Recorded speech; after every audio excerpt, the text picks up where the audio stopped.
महागणाधिपतये नमः।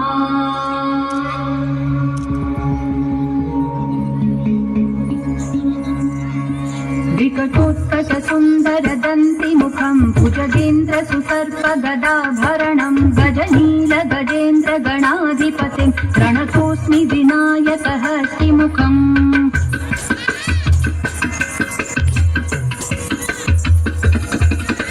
सुरसुर गणपति सुन्दरकेशं ऋषि गणपति यज्ञसमानं भव भव गणपति पद्मशरीरं जय जय गणपति दिव्य नमस्ते।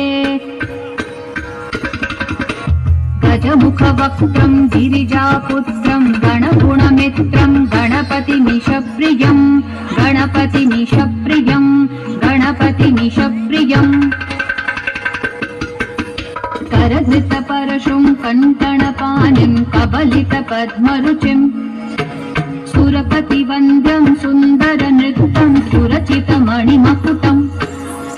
प्रणमत देहं प्रकटिततालं षड्गिरितालमिदं तत्तत् षड्गिरितालमिदं तत्तत् षड्गिरितालमिदम्।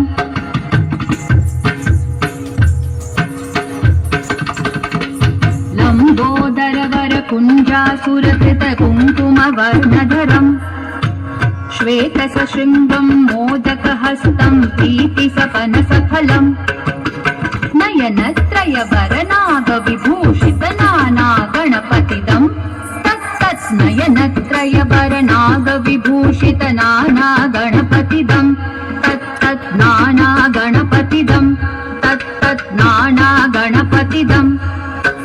धवलित जलधर धवलित चन्द्रं फणिमणिकिरण विभूषित खड्गं तनु तनु विषहर शूलकपालं हर हर शिव शिव गणपतिमभयं। तट तट विगलित मद जल जलधित गणपति वाद्यमिदं तट तट विगलित मद जल जलधित गणपति वाद्यमिदं तत्तत् गणपति वाद्यमिदं तत्तत् गणपति वाद्यमिदं। तद्दिं नं तरि कुतरि जण कुकु तद्दि कुकु तकिट डिंग डिंग गुटि गुणक्कु तद्दि तत्त झं झं तरित त झं झं तरित तकत झं झं तरित त झं झं तरित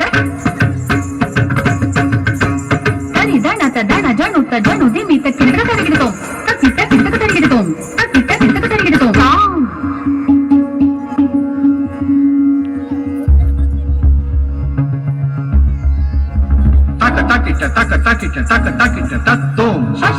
शशिकलित मौलिनं शूलिनं दित्तकिट तत्तों विमल शुभ कमल जलपादुकं पाणिनं तकतकिट तत्तों प्रमथ गण गुण कटित शोभनं शोभितं दिनतकिट तत्तों त्रिशूल भुज सरसिज विषाणकं पोषणं दिन्तकिट तत्ता अनसफल कदली फल मोदनं मोदकं तकतकिट तत्तों नमत गुरु शिवतनय गणपति तालनं नमत गुरु शिवतनय गणपति तालनं नमत गुरु शिवतनय गणपति तालनं गणपति तालनं ता गणपति तालनं गणपति तालनं ता गणपति तालनं गणपति तालनं गणपति तालनं ताकड़ तक हरिगिड़ तक हरिशुं ताकड़ तक हरिगिड़ तक ताम